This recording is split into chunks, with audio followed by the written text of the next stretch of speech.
This isn't very professional. Emma. Sorry. Okay, Tom, after you. Take it away. Me, ma, me, me, me, me, me, me, moo. Whilst floating down the street, he saw from afar a rather disgruntled-looking female Oliel pacing towards him. Being a polite Goldplux, Martin S. Ronson floated to one side. This wasn't enough, however, and as she passed, she muttered a curse word under her breath and battered him away.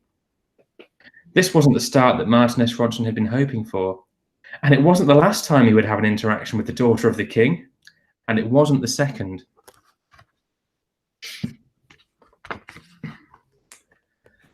After recovering from a mild concussion, Martin S. Ronson floated back into the air to find a body shop. You may know the Body Shop as an extremely pungent store that sells a variety of useless items that have been disguised as useful ones. In an amazing twist of fate, the stench of the Body Shop that you know and love is identical to the fecal matter of a Goldplux. Martin S. Ronson was not aware of this as he floated towards the space Body Shop on Dilligord 4, nor would he ever become aware of this during his part of the story, and I, for one, see that's a terrible shame, as it could have made him his fortune. The body shop in question had a smaller sign above the main sign, and it became apparent that it was in fact known as Biffin Bambright's Bodacious Body Shop. It was located on a street called Hammersmith Street in a building that was 3 stories high. That meant it had 3 separate floors. It does not mean, as is the colloquial term, that it was 3 mouthed lizard-like creatures which had smoked so much space fizz that it was telling 3 stories at once. The shop was sandwiched between an underwater nourishment store and a shop that sold DVDs, including an HD DVD of Shrek the Third. Martin S. Ronson pondered this for a moment and then entered the body shop. Good afternoon. What? What's that 3? That's 3. Oh, sorry, carry on, Tom. Good afternoon, stated the gentleman behind the desk, without looking up from his copy of Far from the Intergalactic Madding Crowd. And welcome to Biffin Bambright's Bodacious Body Shop. I am the aforementioned Biffin Bambright. How can I help you today? With this, Biffin lifted up his large, cylindrical head, only to find that he could not see that any customer had entered the door. It must have been the wind, muttered Biffin to himself, in the kind of way that real people don't. Excuse me, chirped Martin S. Ronson. I am in fact here. I'm just a small floating orb known as a Goldplux. Goldplux in my shop? Why, I had my air filters cleaned out last week. I'd better go and get my portable vacuum cleaner. Neither Hoover or Dyson were household names in this part of space, and therefore everyone used the correct term vacuum cleaner. The same could not be said for jacuzzi, rollerblades, and Tupperware, unfortunately. Wait! Martin S. Ronson had to think quickly, lest he be vacuumed up, prematurely ending our story, or giving us that now ever-used plot twist where the main character dies at the start of the book and you're like, whoa, I didn't see that coming. What a load of wasted character development. And then, I don't know, I guess we'd make the guy from the body shop the main character, because we're in his shop now. Martin S. Ronson did not want the story to go down this path, and neither do we, nor do you. Fortunately, for Martin S. Ronson, he saw something on the wall that he recognised. Excuse me? Is that a poster of Maria Fyodorovna and Bradley Walsh, winners of Season 9 of Mothers of Stars Dance with the Stars? He anxiously waited for Biffin Bambright to respond. He did. No, you absolute moron. There have only been 7 seasons of Mothers of Stars Dance with the Stars. Maria Fyodorova has never appeared on the show with Bradley Walsh. Are you a complete thicko or what? I'm sorry, Mr. Bambright. I prefer Mrs. Bambright. I'm sorry, Mrs. Bambright. You see, the Goldplux are a little different to the other galactic races in that we experience all of time in one instant. I have seen all of the series simultaneously. Fortunately, the quality of the show never declines. Oh, replied a puzzled Mrs. Bambright. But if you don't mind me saying, you appear to be nervous at the possibility that I'm going to vacuum clean you. Why are you nervous if you already know the outcome of this conversation? Martin S. Ronson was incredibly nervous. He didn't experience all of time in one instant. He always got his 9s and 7s confused and had mixed up Bradley Walsh with Louis Walsh once again. He was now thinking very quickly on his metaphorical feet. It's an evolutionary thing. People are less trusting of people that know all of their past, present, and future. I'm not actually nervous, but I wish you no harm. I am a Goldplux, yes, but I'm a pacifist. I hate how our species has been portrayed in the mainstream media. We're not all like that. Some of us read books, some of us attend to our space gardens, and some of us watch Hot Tub Time Machine 2 a few times a week, and I always laugh. It's a hilarious film. Damn straight it is. I know the outcome of this conversation. We become friends, the best of friends, and we have some really cool adventures together, Mrs. Bambright. You have convinced me, Space Orb. I'll put the vacuum cleaner away. And with that, Mrs. Bambright packed away his vacuum cleaner, which actually was an imported branded Hoover, and offered Martinus Ronson a cup of space tea, which is regular tea with condensed milk in it. It's horrible. Martinus Ronson didn't want a cup of horrible tea, so he got straight down to business. Excuse me, do you have a floppy disk drive on these premises? Mrs. Bambright looked down at his new best friend and smiled. I'm sorry, we haven't had a floppy disk drive since the plague of Millennium Bugs swarmed through here and destroyed all forms of pre-Trump storage. We do have a floppy disk to Trump drive converter, though. That sounds useful. Martinus Ronson had his hopes up. Unfortunately, my friend, one Trump drive, trademark, costs 800. So unless my new friend is extremely wealthy, then... Mrs. Bambright trailed off when he saw what the orb had produced. A floppy disk and 800 Goldplux. Yes, the Goldplux currency was also called Goldplux, and yes, that does get confusing. Fortunately, one Goldplux is virtually worthless. So you can only buy half a Twix with that on their planet. And yes, they do sell Twixes by the half. What does that mean? You may be wondering where Martinus Ronson had been keeping his money and the floppy disk this whole time, just being a floating orb. Well, if you'll be quiet for 1 second and allow me to explain, then I will tell you. But if you continue to create such a racket, then I couldn't possibly be heard over your obnoxious bellowing. Ask later when you're less drunk. Follow me to the Trump Drive room. One Trump Drive, the storage disk was named Trump Drive by marketers who didn't understand that the drive was where you inserted the disk, so the drive had to be called a Trump Drive Drive, TM. It was actually this that caused Donald Trump to resign from his presidency. Required a whole room, it was so large. Donald Trump had wanted to take America back to the golden age of computing when computers were massive.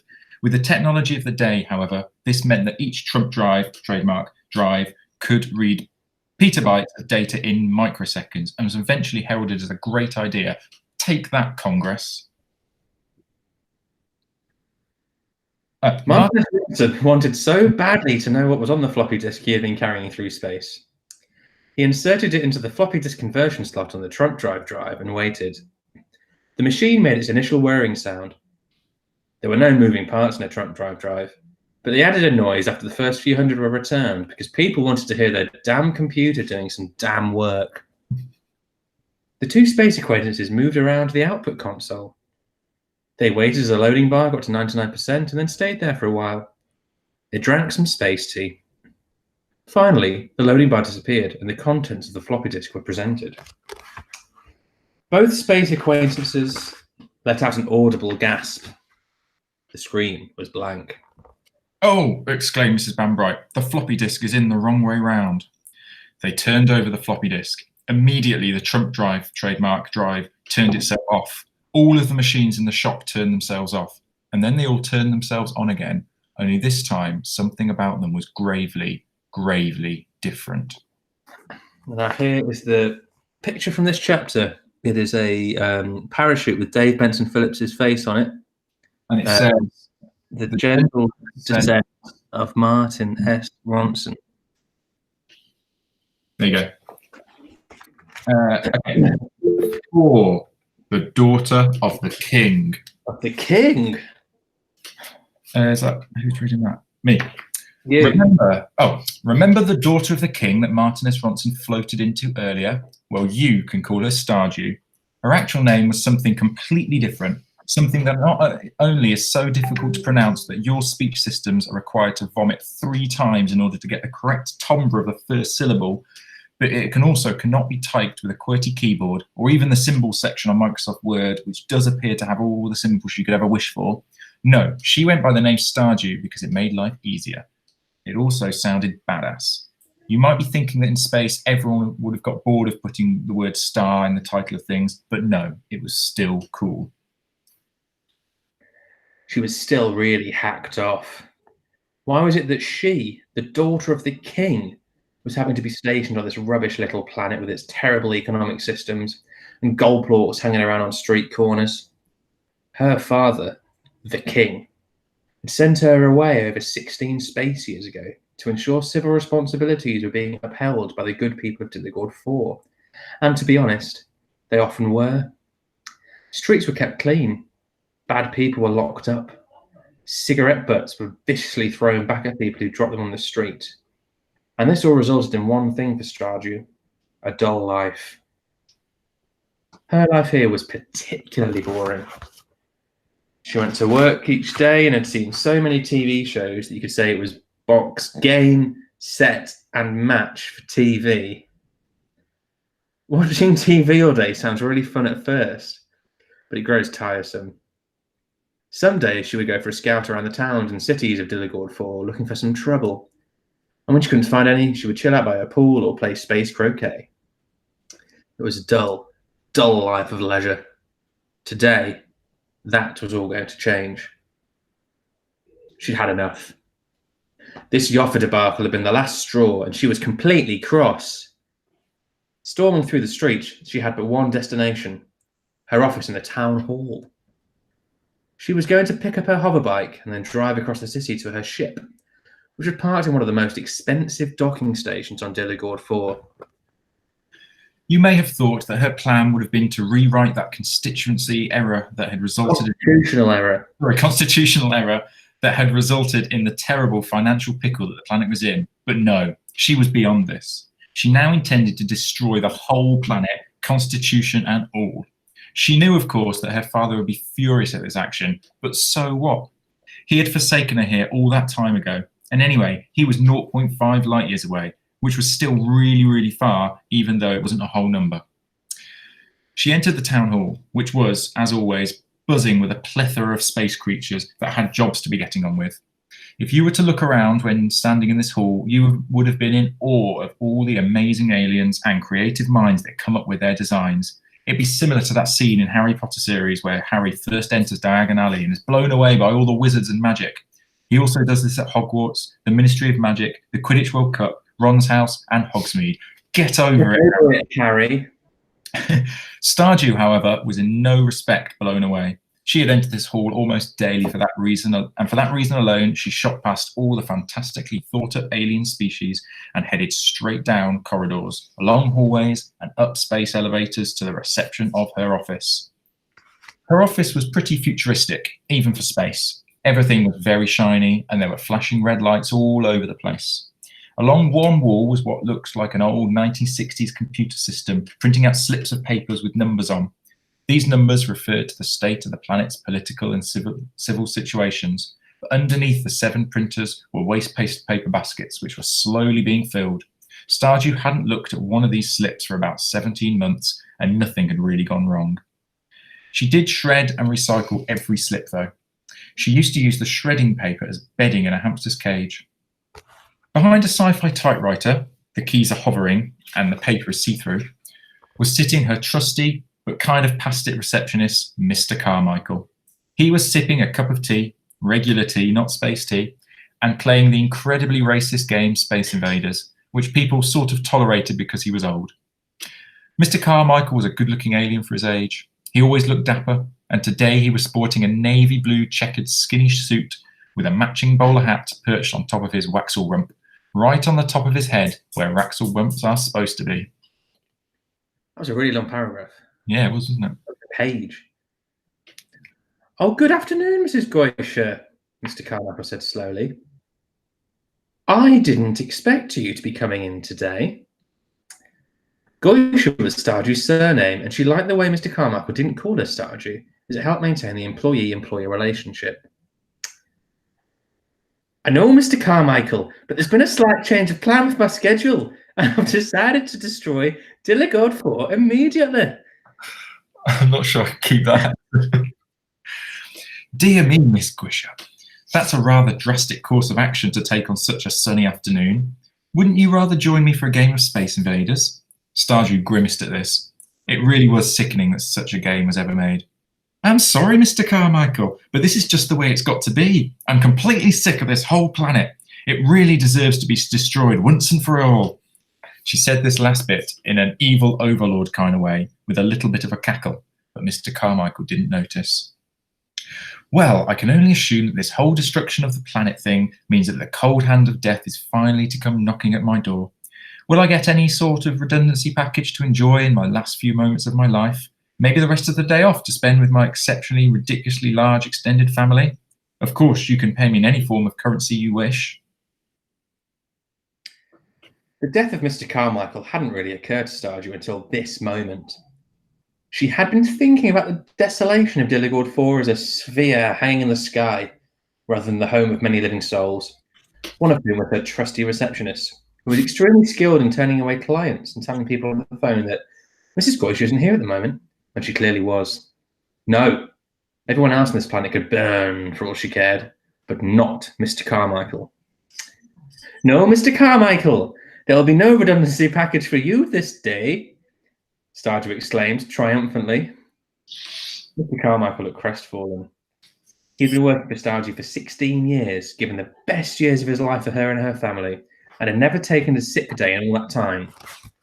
This is not advisable. If you are genuinely sick, you should take a sick day, as you could be contagious and threaten the health of your co-workers by turning up for work. On the other hand, if you wake up feeling a bit groggy, don't just take a sick day for the sake of it when you'll probably be feeling fine by 11 a.m. That's taking the piss. Don't be sad, Mr. Carmichael. There will be no redundancy package because you are coming with me. Stardew ran to her office and flipped open the lid, which was hiding the big red button. The lid was disguised as a large pile of paperwork so that no one could lift it up to find the button by mistake. This big red button had been designed and installed almost 500 years previously, during the Great Atomic Standoff between the countries of Dalgath and Rispson, over whether the fluff you find inside the pockets of new pairs of jeans could be used as currency on Dilligord 4. In the event that it was deemed okay to use this fluff, the owner of the office would press the button, starting a 30-minute countdown to complete annihilation of the planet. This was important because they knew how much gene pocket fluff reserves were stored in Dalgath, a vast amount that would destroy the economy of the other 19 major cities on Dilligord 4. The button would arm a massive vaporizer to remove the core of the planet and cause the rest of the planet to implode in a cataclysm the rest of the galaxy had not seen for millennia. This just goes to show how angry Stardew was on this day. It had been pent up for ages and was now ready to come out. Firstly, she accessed her emails and switched her outer office on. She included a message stating that she no longer works there. Cleverly and painstakingly, she hid a code where the first letter of each line read out, "You're all gonna die." By the time the planet was destroyed, nobody had actually read the out-of-office message, so this act was completely redundant. This forms part of a paradox named Schrodinger's prank, in which someone sets up a prank they will never see the consequences of. They receive the satisfaction of the prank in the setting of it rather than when it actually plays out. Therefore, the reward becomes before the result, at which point the prankster does not know or need to know whether it will work or not. A common example is to switch the labels that say salt and pepper in a restaurant. After doing so, you may laugh to yourself, thinking about the hilarity of the next customer wanting to use salt and instead using pepper. Following this laugh, you might as well return the labels to the correct way and carry on with your day, as you have already enjoyed the satisfaction of a prank well done, without having to actually ruin anybody's meal. Stardew had never heard of Schrodinger's prank and would have found it tiresome.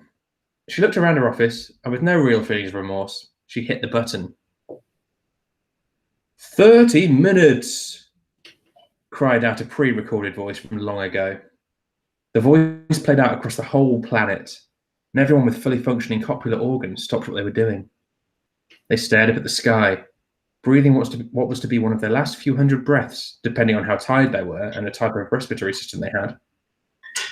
They then returned to whatever they were doing in the first place, peeved by what they thought was an obnoxious voice telling them a nearby shop was about to close, or that a space train was due to leave in half an hour, or something similar.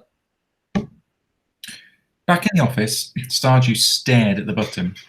That was it now. No turning back. She had pressed the button and made the biggest decision of her life. She had changed the course of intergalactic history forever. Come, Mr. Carmichael, we haven't much time. Only 29 minutes and 48 seconds to be precise, replied Mr. Carmichael. Exactly. Oh, no, it's you, Tom. Exactly. My hoverbike is in the underground car park. You can ride in the sidecar. To have any chance of leaving this planet alive, we must get to my ship in the posh part of town in about 10 minutes. Here, wear these stereotypical racing goggles. You might just need them. Her heart was pounding. Finally, some excitement in her life. She didn't know what the next half hour would bring, and she liked it that way. For too long, she had endured the monotony of Dilligord 4, and from now on it was danger, adventure, and uncertainty all the way home. Down in the car park, she revved the engine of the hoverbike, with Mr. Carmichael safely seated in the sidecar. He was having a space whale of a time. Long ago in receptionist school, he had been trained for events such as this, but he had forgotten most of his training and was just enjoying every second as it came. They shot up the ramp of the underground car park, not even bothering to scan their employee badges, and smashed right through the barrier. Time was not on their side. At high speed, Stardew was pulling out all the action scene maneuvers necessary to make it to her ship before the planet blew. She screeched around a corner and jumped 3 red lights in a row while Bat Out of Hell blasted on her state-of-the-art hoverbike sound system. Mr. Carmichael was shouting out what he believed to be helpful comments to Stardew, such as, "Watch out for the baby," and "There's no way you can make that gap." As Meatloaf launched into the second chorus, Mr. Carmichael had a thought. He, of course, knew that Bat Out of Hell was 9 minutes and 52 seconds long, and that if the second chorus was already playing, then they must be approaching halfway through the song. He glanced at his watch. They only had 25 minutes left until the planet went up in smoke, which left just 5 minutes to reach the ship. If you are very committed, you can actually read this section of the book in time with the second half of Bat Out of Hell, so the explosion happens on the last note of the song. This will require a lot of effort and rereading, so I wouldn't bother if I were you. At the top of his voice, Mr. Carmichael let Stardew know just how little time they had left. They were passing down the back alley of a row of shops, and right at this moment, Stardew saw something that took her breath away. She had fantastic vision, as Ollie Elds do, and could see directly into the back of a store where 2 unlikely people were staring at a screen. One was a large, portly creature with a cylindrical head, wearing an apron, and the other was a small, floating orb. It wasn't just any orb. It was the same Goldplorgs that she had battered aside earlier that day. She screeched to a halt outside the door and hopped off her bike, much to the surprise and fear of Mr. Carmichael, who pointed at his watch. It was not the creatures that had startled her, it was the screen and what it was showing. As has been stated previously, there was no time to lose, but she had to find out what was going on here. She arrived at the door of Biffin Bambright's bodacious body shop. "You two, quickly! This planet is set to explode in 24 minutes' time! What the hell is on that screen?" Mrs. Bambright and Martinus Ronson turned to Stardew, the Ollie, and then turned to each other, trying to put into words what they had just seen on the screen. Martinus Ronson began to speak. "Well, I found a floppy disk and, well, there's no time to waste," Stardew screamed. "Come with me. We're getting out of here. Bring the disk and I'll explain later." Mrs. Bambright moved towards Martinus Ronson. "Blimey," he whispered. "That's the daughter of the king. We'd better do as she says. If we're going to bring the floppy disk, we might as well bring the Trump drive too." With the floppy disk and Trump drive in hand, don't worry about the size of the Trump drive, the 2 acquaintances flew out the door and hopped onto the hoverbike, which was now far too oversubscribed. Stardew hit the accelerator, and the 4 unlikeliest of heroes sped off to her ship. One thing was for sure, Martin S. Ronson hadn't managed to get a new body, and as the last whiff of the body shop left his nostrils, he shouted out, "Here we go again," which didn't make any sense, but he was stressed. And here we have the image from this chapter. And it says the classic Schrodinger's prank. And you can tell that usually you have spots the other way around on the top of these things. Salt and pepper, but they've been changed. Okay, what time is it? It's 6:30 now.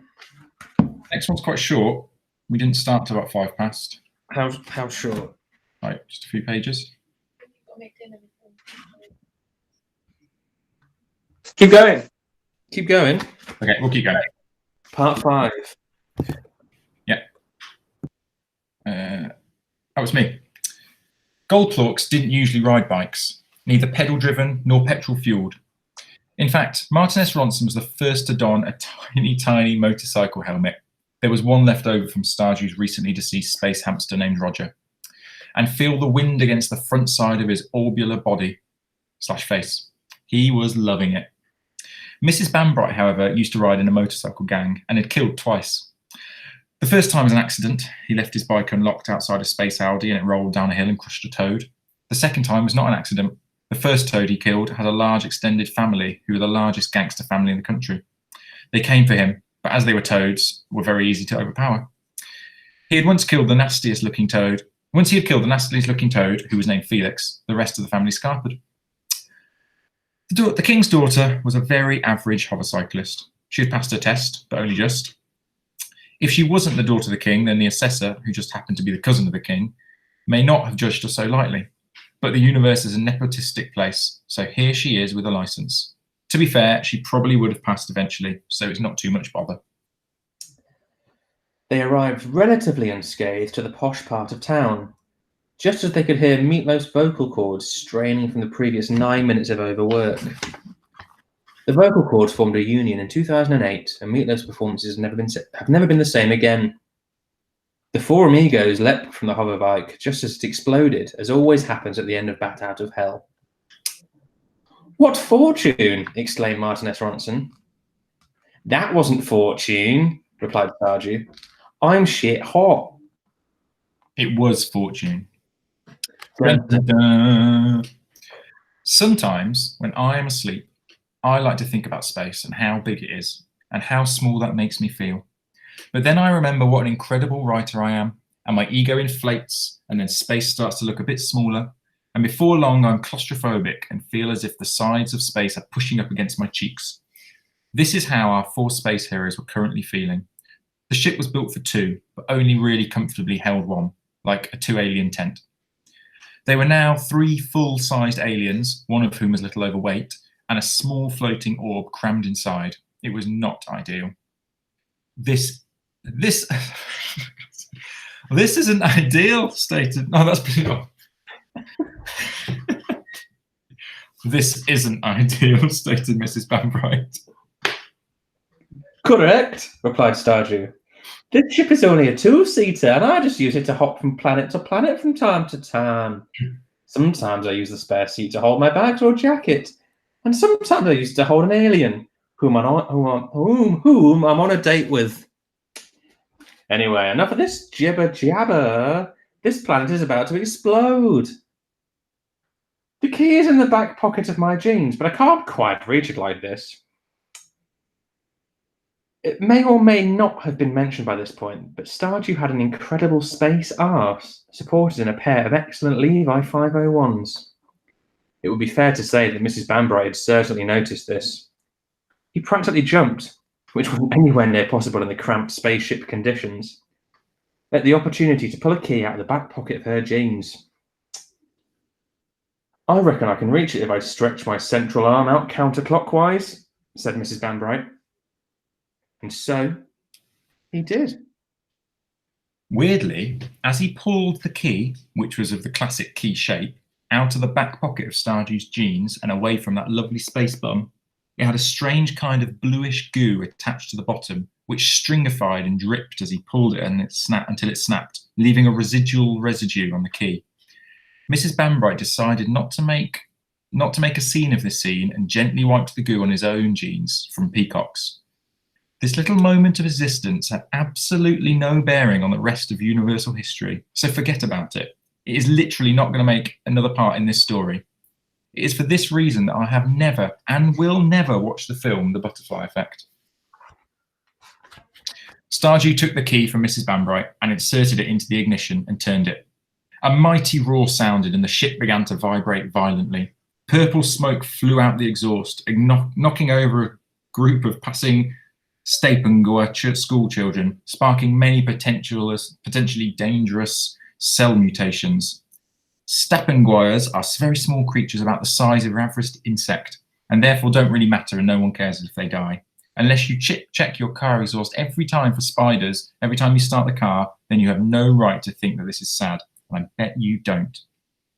The ship started to lift into the air and rotated on both its X and Y axes at the same time in a really cool space movement until it pointed into the sky and shot off with a blast. Usually you would fly up a bit higher before doing this, but given the circumstances, Stardew pressed her foot down early. In turn, she hit many more Steppengower children with purple smoke and also a load of slightly larger creatures, ones that are about 5 centimeters long, the length a creature has to be before people start to care about its welfare. Stardew didn't care, which was fair enough because there were only 40 seconds until the planet went boom. Boom! Went the entire planet, just 42 seconds later. It was a truly spectacular explosion. Red hot molten rock flew out at every angle. Creatures burnt up instantly. Cars exploded. Wine glasses smashed. And babies cried, then died. It was a mess.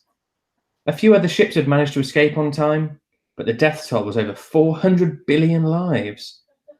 In space, anything living that has a national insurance number or isn't a plant, Venus flytraps have figured out the national insurance number application process counts as a life. So yes, you guessed it, even wasps and Stapengurs counted. In the way of many explosions, our heroes flew away from the cataclysm at precisely the right moment. However, unlike many other dramatic explosions, our heroes all turned around to look directly at it due to the fact that it looked awesome. What wasn't awesome, however, is the retinopathy that they had suffered as a result.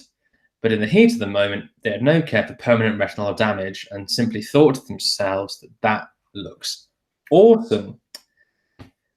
If you have ever found yourself sitting in a 2003 to 2012 Fiat Panda, second generation, with too many people, or in a Phonax 5000 spaceship with too many aliens, you will understand just how cramped our heroes were. Bodies everywhere, limbs, tentacles and fronds flailing all over the place, so you have no idea who or what you are touching. Some individuals would find this a titillating circumstance.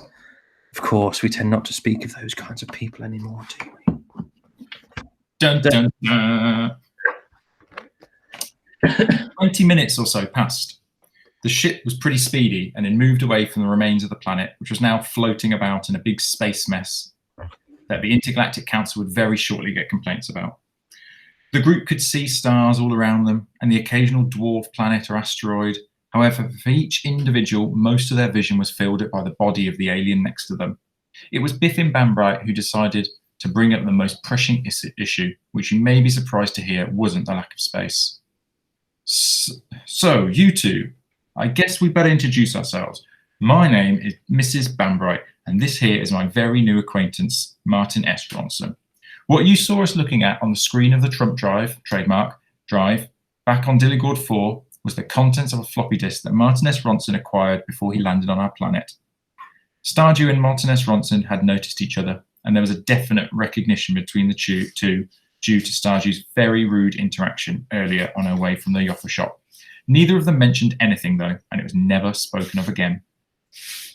Well, I think we can all agree without specific explanation, Stardew said, that what is on that disc is of extreme importance. She stretched her stretchy neck up slightly, meaning she could get a bit more speech done. It was bloody cramped in this ship. Griffin continued, trying to stretch one of his many limbs out ever so slightly to avoid the overwhelming onset of cramp.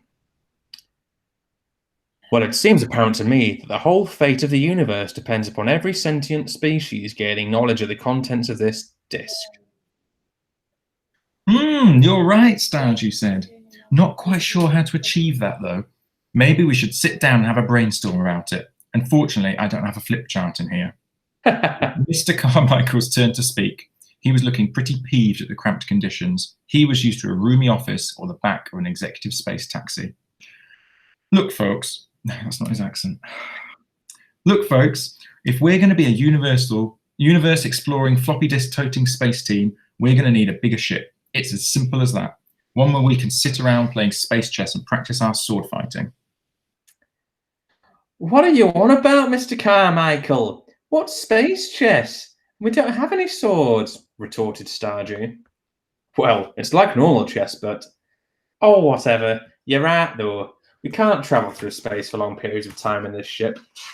My corporeal tracks are going very numb already. Mrs. Bambright blushed and averted his eyes. Stardew continued. The question is, how in space hell are we going to get a bigger ship? I left all my money down on Dilligord 4, which is now a pile of rubble. This was, of course, incorrect, as you can't have piles of anything in space. You can unfortunately get piles, medically. Yes, and I've only come out with a purse full of pocket fluff, which I'd hoped to use to buy some snacks, said Mrs. Bambright. Piracy, came a small voice from the back of the tiny ship. We steal a ship, like pirates. Martinus Ronson hadn't said a word since he had said, "What fortune?" earlier on. Since entering the cramped ship, he had been longing for the empty escape pod he'd spent hours and hours on in Chapter 3. But at the same time, he was happy to be with his newfound friends and finally off on an adventure. He was beginning to realise that finding the floppy disk had changed his whole life. What he didn't know was that finding the floppy disk was going to change the lives of everyone else in the universe. I like the way you move, little disgusting orb, shouted Stardew from the driver's seat. And I would love to see you dressed up as a little pirate. Mrs. Bambright was slightly jealous at the attention Martinus Ronson was receiving, but also wouldn't have minded popping a little pirate's hat and cutlass on the orb. Martinus Ronson did not find this funny. Look, I'm serious. We fly towards the next comfy, spacious ship that we see, approach it like friendly aliens, and once we're on board, bam! Bam! Not very noisy desk. We take the ship and fling the previous owners out into space. Bada bing, bada boom. Then we kick back with a GMT and play space snakes and ladders like Mr. Carmichael said. Chess, Mr. Carmichael shot back. Snakes and ladders is an abhorrent game which requires no skill whatsoever and simply relies on the roll of a dice. You might as well sell your copy of the game and flip a coin to see who had won. Everybody went quiet for a bit. Anyway, let's find us a ship, exclaimed Mrs. Bambright. And here is the picture of the ship flying away from Dilligord 4 prior to its destruction. And that is the end. I think the plot gets better later. You think what, sorry? The plot gets better later in the book. I would agree. Yeah, that's what most people say. That's common belief. When that cliffhanger, Tom. Just after the end. This bit is a bit... We just sort of wrote stuff. Yeah. Well, I know that view on Snakes and Ladders is Cressy's own, as he said that to me many times. Yeah, this You have to put a bit of yourself into these things, don't you? is mainly a vehicle for James Cressy's game ratings. Tom, I think we need to have a discussion about the accents of characters. That's great. That's amazing. I need to go cook dinner. Okay. I need to go very quickly. We won't have a discussion. I'm busy, so we won't have this discussion. Then I'm going to the See you later, everyone. Bye. Bye. Bye.